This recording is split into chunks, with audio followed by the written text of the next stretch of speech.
بسم اللہ الرحمن الرحیم۔ السلام علیکم۔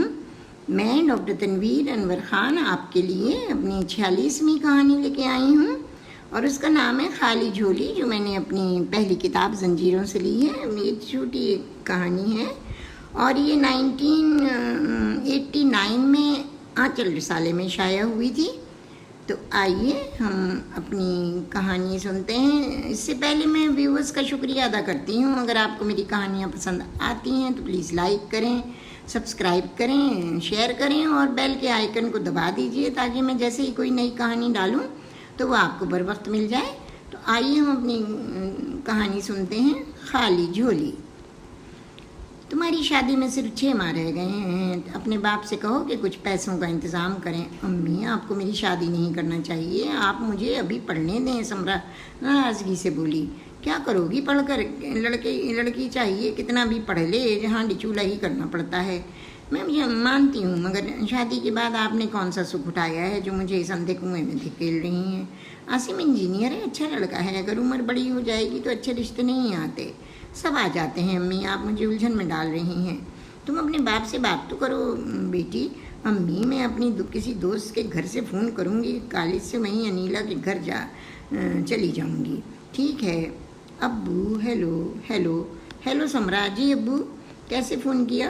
ابو، امی نے میری شادی طے کر دی ہے۔ ہاں مجھے معلوم ہے، آیا تو تھا میں بات چیت کرنے۔ تو پھر ابو آپ کیا کر رہے ہیں؟ میں تمہارا مطلب نہیں سمجھا۔ میرا مطلب ہے ابو، شادی کے لیے پیسہ چاہیے ہوتا ہے، تو میں کیا کر سکتا ہوں؟ وہی عورت انتظام کرے جو تمہیں اپنے ساتھ لے گئی ہے۔ ابو، اتنا زیادہ انتظام کیسے کر سکتی ہیں؟ اگر نہیں کر سکتی تھی تو رو پیٹ کر تمہیں کیوں لے گئی؟ اپنے ساتھ میرے پاس رہتی تو سب کرتا میں۔ ابو، یہ ناانصافی ہے۔ سوری بیٹا، میں بزی ہوں، تم پھر کسی وقت فون کرنا۔ اور سمرا ٹیلی فون کا ریسیور ہاتھ میں پکڑے بے اختیار رو پڑی۔ اس نے اپنے بازوؤں میں چہرہ چھپا لیا۔ اتنے میں نیلا آ گئی۔ ارے سمرا، یہ کیا، تم رو کیوں رہی ہو؟ بات ہوئی ابو سے؟ ہاں، کیا کہا انہوں نے؟ کیا کہہ سکتے ہیں وہ؟ میرے آنسو اس بات کا جواب ہے کہ انہوں نے کیا کہا۔ وہ تمہارے ساتھ مذاق کر رہے ہوں گے، دیکھنا جب تمہاری شادی ہوگی تو وہ سب باتیں مان جائیں گے۔ نہیں انیلا، وہ بہت ضدی ہیں، وہ کبھی بھی ہماری کوئی مدد نہیں کریں گے۔ امی، اگر آپ مجھے پال نہیں سکتی تھیں، میری شادی بیاہ نہیں کر سکتی تھیں، تو پھر مجھے اپنے نازک کاندھوں پر اٹھا کر کیوں ساتھ لائیں؟ سمرا، یہ تو کیا کہہ رہی ہے بیٹی؟ میں وہ کہہ رہی ہوں امی جو ابو نے مجھ سے کہا ہے، میں کیا کروں؟ کوئی بات نہیں بیٹی، ممکن ہے وہ غصے میں کچھ کہہ گئے ہوں، میں نے اس لیے کہا کہ وہ اکثر و بیشتر تجھے کپڑے وغیرہ دے جاتے ہیں، تو شاید تیری شادی پر بھی کچھ خرچ کر دیں۔ امی، ابھی بہت دن ہیں اور کچھ بات کریں۔ ارے کتنے بانڈ لے کر ڈالے، 10 روپے کے، کہ اکثر ریفل ٹکٹ میں ٹکٹ لے لیتی ہوں خون والوں سے، مگر اپنے نصیب ایسے کہاں ہیں کہ کہیں کچھ انعام نکلے۔ امی، اچھے نصیب ہوتے تو آج ہم اس 2 کمروں کے چھوٹے سے فلیٹ میں نہ ہوتے، اپنے بابا کے ساتھ 2000 گز کی کوٹھی میں ڈیفینس میں رہ رہے ہوتے۔ مجھے نیند آ رہی ہے امی، میں سونے جا رہی ہوں۔ شب بخیر بیٹی۔ سمرا کی شادی کے دن تیزی سے قریب آ رہے تھے، صرف 2 ماہ رہ گئے، تو ایک دن امی نے اس سے کہا، بیٹی اپنے ابو کو فون کر کے دیکھو، شاید وہ کچھ مدد کر دیں ہماری۔ امی، میں ابو سے کچھ نہیں کہوں گی۔ چندہ میری بیٹی، صرف ایک بار ابو کو پھر فون کر کے بتا دے کہ میں نے تیری تاریخ بھی طے کر دی ہے۔ امی، آپ مجھے بار بار کیوں مجبور کرتی ہیں؟ اس لیے کہ میں یہ نہیں چاہتی کہ تو اپنے سسرال خالی ہاتھ جا۔ تو ایک بڑے بزنس مین کی بیٹی ہے۔ بڑے بزنس مین جتنے دل کے غریب ہیں وہ میں جانتی ہوں۔ بری بات بیٹی، کسی کو کچھ نہیں کہتے۔ سمرا خاموش ہو گئی۔ اس نے ایک بار پھر اپنی انا کو چل کر اپنے باپ ایاز صاحب کو فون کیا۔ ابو، میں سمرا ہوں، کیسی ہو تم؟ اچھی ہوں ابو، امی نے مجھے پھر آپ کو ٹیلی فون کرنے کے لیے کہا ہے۔ 5 اگست کو میری شادی ہے ابو، اب جون کا مہینہ ہے۔ آپ نے کچھ سوچا میرے بارے میں؟ میں مجبور ہوں سمرا، میں تمہاری شادی کا بوجھ نہیں اٹھا سکتا، آخر میرے اپنے بچے بھی تو ہیں جو پڑھ رہے ہیں۔ تمہارے لیے اتنے پیسے کیوں خرچ کروں اور کیسے خرچ کر دوں؟ آپ ٹھیک کہتے ہیں ابو، آپ کی ذمہ داریاں بہت ہیں، آپ کے بچے ہیں۔ امی نے تو بلا وجہ مجھے کہہ دیا آپ کو دوبارہ فون کرنے کے لیے، پھر بھی کوشش کروں گا کچھ کر سکوں۔ سمرا نے ریسیور کریڈل پر رکھ دیا۔ اس نے اپنی گھڑی پر نظر ڈالی تو صبح کے 11 بج رہے تھے۔ وہ جلدی انیلا کے گھر سے باہر نکلی اور بس کے انتظار میں کھڑی ہو گئی۔ اتنے میں ایک گاڑی اس کے پاس آ کر رکی۔ سمرا، آپ